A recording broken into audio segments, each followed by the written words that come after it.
Right, good afternoon, everyone. Welcome to our collective worship for today, Tuesday. And yes, as we were talking about earlier with the children in school, how exciting to have a few flurries of snow at lunchtime. Sadly, none of it seems to be pitching, so I'm not sure we'll have a snow day tomorrow, but there we go. So today is obviously a Safer Internet Day, and obviously some of you will have been doing some work, some activities maybe based around safer internet. So our collective worship today is going to be thinking about that. So before we get started, obviously I'll share my screen, and then hold on, unshare my screen because I thought. There we go. Hold on a minute. Start it.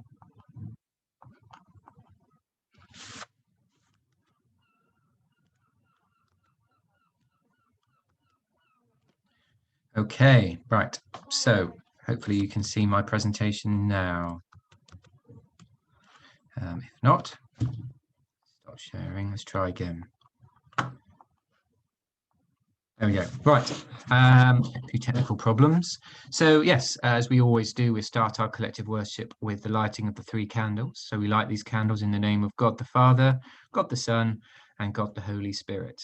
Actually, well, I think about that. It was great because Father Graham came in today to talk, to come and collect some of our, some of the items for the food bank, which has been helpful. And as when he popped in, it was great because he asked me to do a little video message for the church service, not this Sunday, next Sunday, because he wanted to ask us about what school was like at the moment during lockdown. So I had a bit of a chat with him about that. So that was kind of nice. And I was able to sort of speak to him about how amazing you guys are with your home learning and all the things that you've been doing. So that's great. So look out for that one on the church YouTube page. Right. So today, as I said, though, for our collective worship, it's Safer Internet Day. And obviously this time it's all about the internet we trust. So what, for example, or have any of you ever heard of this, of a Safer Internet Day? Is it something that you've looked at regularly? Obviously, I've not been here for a whole year yet, so I don't know whether it's something that you cover every year. But obviously, the whole idea about Safer Internet Day is to make you aware of being safe online and what Safer Internet Day is and what it promotes. And then obviously today it's looking at, or this year it's looking at the internet that we trust, so exploring reliability in an online world. So that's what we'll be facing, we'll be talking about as part of that.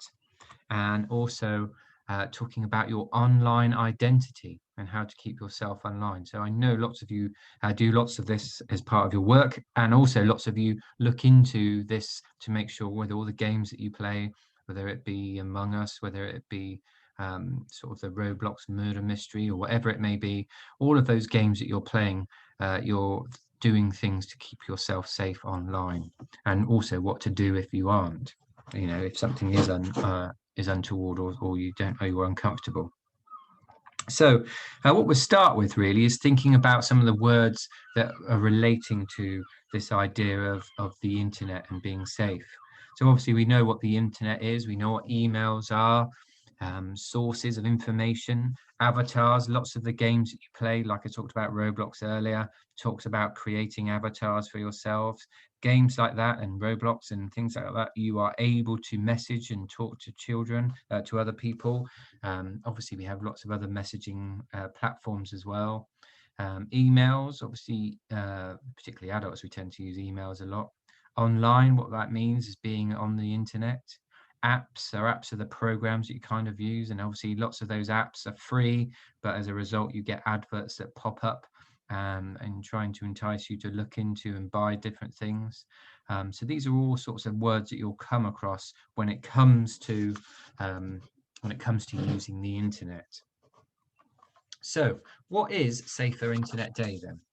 Well, Safer Internet Day is something that's celebrated all over the world. So it's not just something for our country, it's all over the world, and it's celebrated on the 9th of February, which is today. And it's been running since 2011. So basically every year, so just to give you a bit more, so every year they do different themes, and this year they're looking at exploring the reliability in the online world, and just making sure that why inaccurate context exists, why we look at why there are inaccuracies on the internet that we need to be aware of, where it comes from, and also what we can do in response to it. So it's thinking about some of the information that we get from the internet and knowing whether it's reliable or not, or trustworthy or untrustworthy. So first of all, then the next thing we think about is obviously we all use the internet, and we use the internet for lots of different things. So it's really important for you to think about, what do you use the internet for? What is it that you get from it? So just have a quick think to yourself what it is you use the internet for.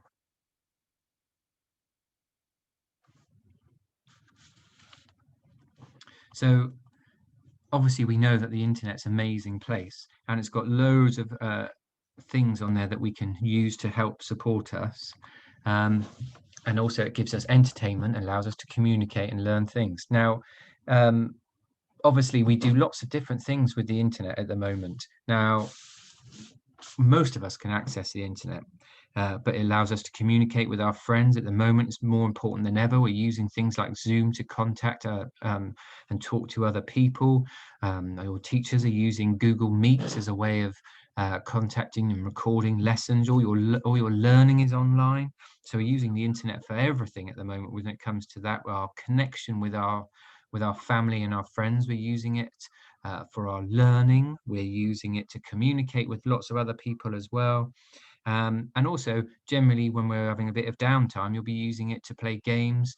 You'll be using it to watch shows on Netflix and things like that. So the internet, covers loads of things that we do, and sort of uses it for lots of different purposes. So who can use the internet then? Well, I'm sure lots of you have got answers about who can use the internet, but obviously there are lots of different people. Everybody across the world is using the internet every day. And as it says here, by the end of 2019, 4.5 billion people were using the internet. That's nearly 6 out of every 10 people. So if you walked into a room with 10 people, over 6, yes, that's nearly 6 of those people would have been using the internet. So if you can imagine that, that's amazing. So obviously, who can use the internet? Well, lots of people, different people use the internet. So obviously we have teachers, we use it all the time. We use it to get our ideas for the learning that you take part. We use it to share information with each other. We have it for our staff meetings and documents that we share with each other. Parents are using it, obviously, at the moment for supporting you with your learning. Obviously, you're Googling everything. Obviously, people at work are connected across all over the world. So there are people working from their homes in Burnham that are probably contacting people in Europe, in America, maybe all over the world with regards to their work. So they're using it for that. Families obviously using it to talk to each other. So we're all using it like we talked about earlier. So it goes to show that, there's lots of people using the internet for lots of different sort of purposes. And I think when we think about it, there are barriers to using the internet too, which is unfortunate because, not everyone, we talked about this idea that 6 out of 10 people are using the internet. Now, the 4 people that are left over are obviously those that aren't be able to access the internet at all. And that's the really difficult part, because in a world that is predominantly online, for those people who can't access it, it makes it a real barrier to trying to get to grips with different things. So with that in mind, how do we access the internet? So when we think about it, we have lots of different things that we use to access the internet, lots of devices, more so than ever, I think. And it's not until we went into lockdown this time that people find more and more ways of accessing things on the internet. So, for example, you've got things like phones. Everyone uses a phone, to be able to access it. You've got laptops that we're using. Obviously, some of you will be using Chromebooks, which is a type of laptop. You've got Bluetooth headphones and things like that can access the internet.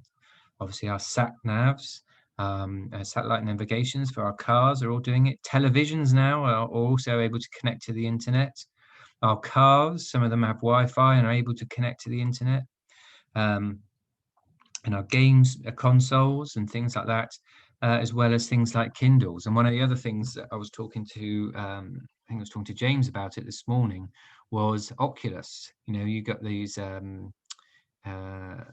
virtual reality headset things. With these are all connecting the internet. And I was saying about my son, he's at home with his Oculus on, accessing his school learning through that and watching the, the videos that he has to. He's able to put on his Oculus virtual headset and be able to watch things like that. So there's so many different ways that we can access the internet. And I know some of you are doing your home learning by accessing things through your Xboxes and things like that. So, and on top of all of that, just to think it even more bizarre, things in your houses that are accessing the internet. Lots of you may have Alexas and Google Homes and things like that. But also we're thinking about things like your light bulbs and in your bedrooms and kettles and heating. All of these things are being connected and controlled by the internet. And we've got a wireless speaker in our house and all of those. And we were talking this morning in the office about doorbells that that you can see in video, and I can watch somebody deliver my parcel by looking at my doorbell as they come up. So there's loads of ways that we can access the internet. And obviously with that in mind, that's lots of pathways for us to be able to spread our information out there. And so when we think about a world that's so connected, imagine what it would be like if it was turned off. Now, as a generation, I was brought up when we didn't have the internet, and as I got older, the internet came in. So I can remember what it was like when we couldn't access the internet. So just stop for a minute and think about what that would mean for your life and your household if the internet was turned off. I mean, lots of families and lots of lives would be affected if we didn't, if they didn't have the internet or it was turned off. I mean, I'm constantly going, oh, did you know when blah, blah, blah is? And then I'll suddenly search it up on Google and then, all sorts of things like that. So we use it all the time. So it would be a huge loss for lots of us. So with all of these connections to the internet, we need to think about what your online identity is, because every time we go online, obviously we're leaving footprints or trails of our presence on the internet. So obviously the idea of this year and Safer Internet Day, we're thinking about our identities that we're showing online and what we share. For example, we might share the things that we like or dislike and games we like to play and hobbies that we have. And we also talk to people online as well. So, and we talk to them in different ways. Now, I know some of you obviously have, we've talked about this idea about having avatars and apps. So when we go online, we create that online identity. And this event, obviously, when we have that information out there, it shares what we are and who we are, and how we talk to other people. And obviously in some apps, like we talked about, and even in your like TT Rockstars and even actually the merit points, our dojo points, you have characters and avatars in there. And these are things that other people can see. And so, sometimes we need to give quite good, quite important thought to what we are trying to show when we show those avatars or those profiles. So just very quickly, while we think about it, I want you to have a think about what do you like to do online. So we think about you. This is me. This is my profile. This is who I am. And obviously, lots of us like different things, and that's okay. We like, in our household, I know one of them likes to go on YouTube and look at things, and one of them, when they go on YouTube, likes a different YouTuber, and he likes it because they do this on Minecraft, and one likes it like that because they talk about something else. But we're all different. So, we all have differences when we go online. And you need to think about, what is it you like to do online? And, who is the same? And that's what's brilliant in a way about the internet, is obviously you can find all sorts of people out there that you can connect with that like the same thing, because it might not be that anyone in your household likes what you do, but suddenly you can go online and there is somebody. And I remember my dad, who's at home at the moment all on his own, and he loves fishing, and I managed to put him in contact with like a fishing group where people talk about fishing and the equipment they use and where they go fishing and the fish they catch and all of that sort of thing. So he's now part of an online community where he can go and talk about things that he likes to talk about.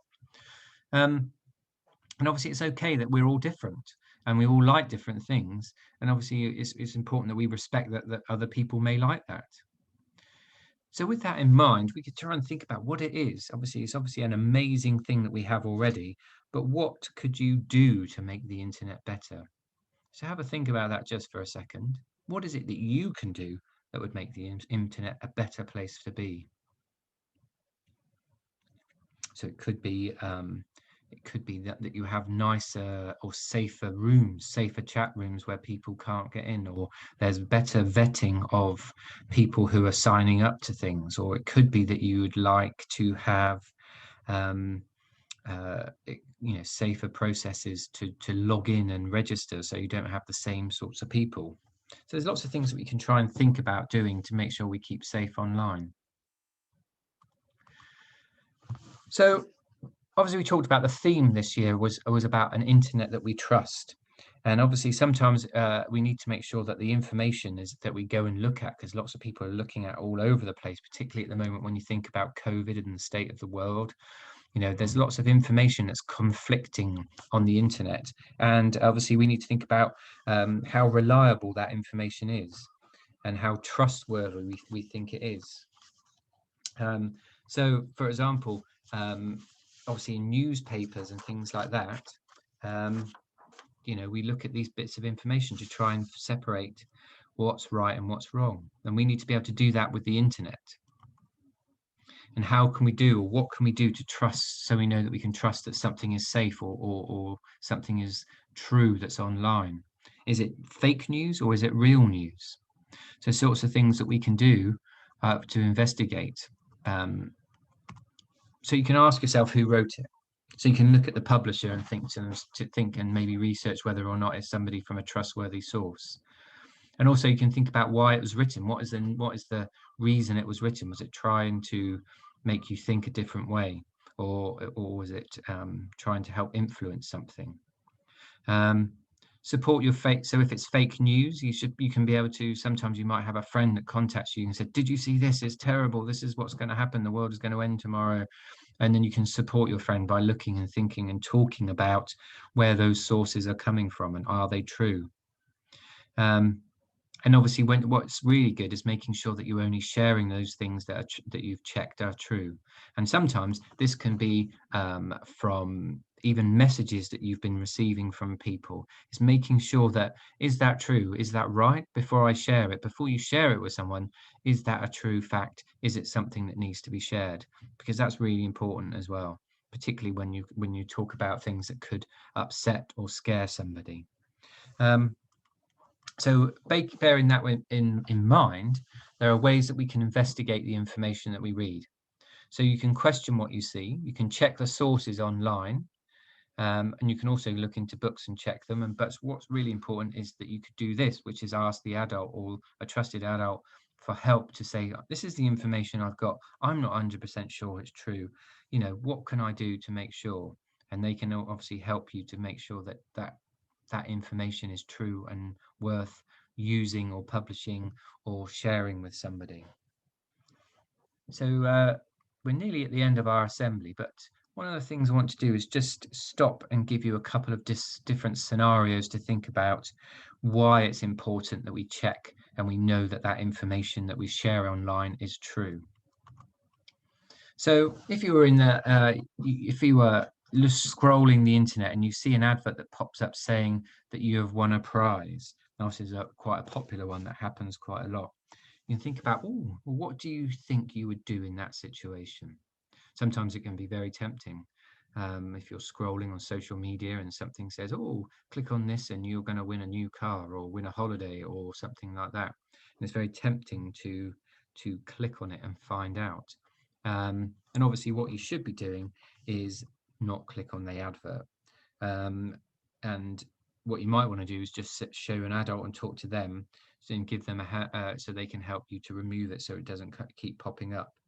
And there are things that you can do to block pop-ups from your internet browser. So you can find things like ad blockers is something you can do, and so you're not tempted to do it. And sometimes if you've ever clicked on it, it opens another one and then another one and then another one, and it keeps going, and you really don't want to be in that situation.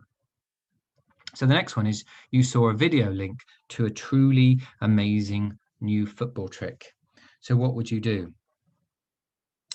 While you think about that one for a moment. So obviously sometimes when you look at it and you see that video trick or that football trick that you see, you need to ask yourself, is that real? Is that true? Because obviously what you also need to know is obviously videos and photographs can be edited to look in a different way. So you're watching a video and they see the football trick and you think that's amazing and you should try it yourself, and no matter what you do, you can never do it. And it could be, and I've seen them before, where you see a person bouncing a ball and he tries to bounce it into a basketball hoop from a really long distance, and then they show him throw it and then they show you it going into the hoop, but obviously it may be not that might not be the case. So you have to question yourself about how true and whether it's been edited. Sometimes can be misleading. So with that in mind, you could also have an online gaming scenario where someone plays game with asks you to meet in person. So you're playing a game and you're getting on really well and you seem to share lots of the same sort of things and interests, and you like working with them as you're playing your game and following them around and doing the same sorts of things. However, they suddenly turn around and ask whether you want to meet up in person at the park or something like that. What would you do? I'm hoping you're sat there thinking, with all the internet safety and all the things we talk about, that you realize you should never agree to meet anyone that you've met on the internet, and keeping that personal information safe. So you shouldn't be sharing things like where you live, what school you go to, or anything like that, or even sharing photographs or anything like that. And if somebody is asking you these sorts of questions, you should be sharing that with an adult, to see whether we can do something about, whether that person is true or not, and whether or not that should be going. Because if that person is asking you for those sorts of things and it is another child, they are also putting themselves at risk. So we need to look into those things, and we can do things like block people from contacting us or talking to us. So those are some of the things that we could do. Well, that just about sort of wraps up our Internet Safety Day collective worship. There's some really interesting things in there, and obviously some things that you can think about keeping safe online, because in a world where we're more and more connected than ever, it's more and more important that we are keeping ourselves safe while we do that.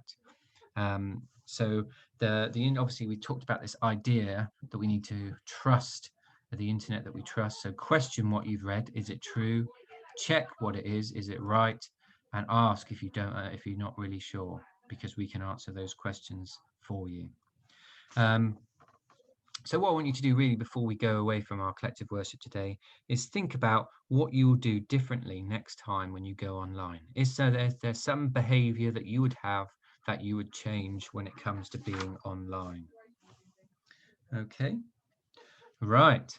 So that just about wraps it up. So I'll stop sharing the screen for a moment and you can see my face again. Hello. So I'll be back again tomorrow with another collective worship.